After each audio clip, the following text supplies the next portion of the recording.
Hey Martin, I went and watched your video and read for your bio, so I think I've noticed a few things that you're going to want to change for your back ones. Not so much on your carves. Your carves look really solid. I'm just going to read this for you a little bit here. I don't doubt your switch riding's super solid. Your carves are really strong. But all general feedback, yeah. Your turns, here, we'll go and jump into the video. Your turns and everything are super powerful. Nothing we'd want to shift for the turns just in themselves. I'll go and point out the key things I'm looking at when I'm looking for a turn and determining that yours are as solid as they are. Once we can get it to load, I had this going just a second ago.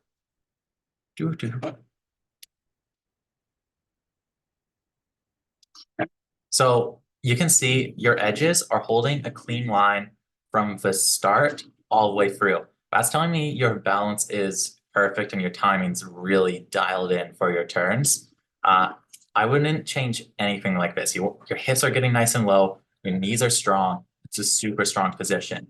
But this carve, the only thing that's bad about it is it doesn't work for backside spins. And it seems like when you do your back ones, you're using your same carve technique because it's a super powerful form, great for carving up the mountain. You can go and like play around with it. It's just, you don't need to change this form. This is a perfect textbook carve. If you wanted to get more fluent, you could go and start adding little sprays and stuff, but I think you're just carving here and you could do that stuff. So it looks good, strong carving. I wouldn't go and think about it too much, just keep enjoying it. But what happens here is you try to use that same carve on the back one. So you're coming in super massive toe pressure. You can see your board's lifted all the way up. That makes it so when you bend down, you have your head super far out in front of your body, right? Still straight back, so it's not as bad as it could be, but this makes it so when you pop up, good takeoff, good snapping off the tail and everything, but you're drifting across the slope. When you drift across the slope like that, you got a bunch of sideways momentum, making it harder to do these blind landings and stop the rotation. Because you can see, you're holding the blind landing position, digging in your toes, everything's right, but you have so much momentum pushing you back, the angle's not there. If you want to go and back one with that much angle, what you need to do is actually rotate a bit more. So instead of rotating and landing like this, you'd want to have your board shifted, landing more down like this way because you're drifting so much. If you aren't trying to drift and you want to remove that in your riding, what you need to do is make this setup approach much more mellow and straight and tall in the body.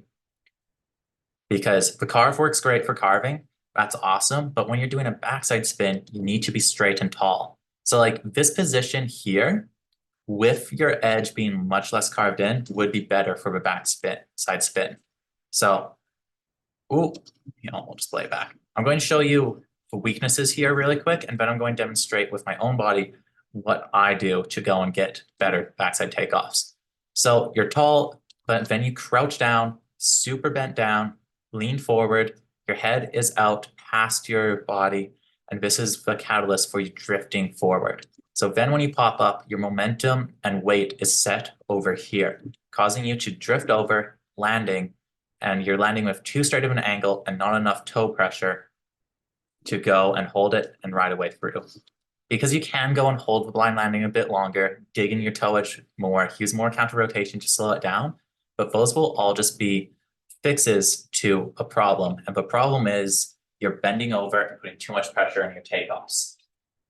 So as a little demonstration, when I'm taking off for a backside spin, I'm tall, stacked over my board, and I'm popping up like this. Where when you're doing your backside spin, you're going in, getting on your edge, coming over, popping up like this. That's going to go and drift you back and make it much harder of a motion. So try to go and get less toe pressure. Instead of getting on your toes like this, just have your weight set on the balls of your feet. You don't need a line carving for a back one.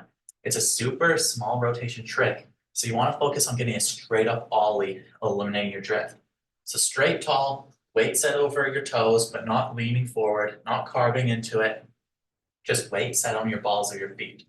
Then pop up and do the exact same thing. Rotate over, blind landing, and that's going to make it so much easier to hold. Because every part of your backside 180 is there, it's just that super aggressive angle of approach. And you could go and just rotate your back one more, shoop, and make it up so you come out and have your momentum going.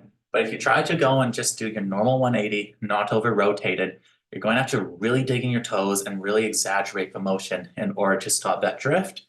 So I would recommend going and figuring out that straight form because that's going to be way better for jumps and also will then translate to back frees and back buys in the future. Because with your form, I definitely think you're going to be able to go and push back backside 180, push past backside 180s if you really want to. So keep it up, make those slight changes, but everything's looking super solid and you're just a couple steps away from having really solid backside 180s on your snowboard.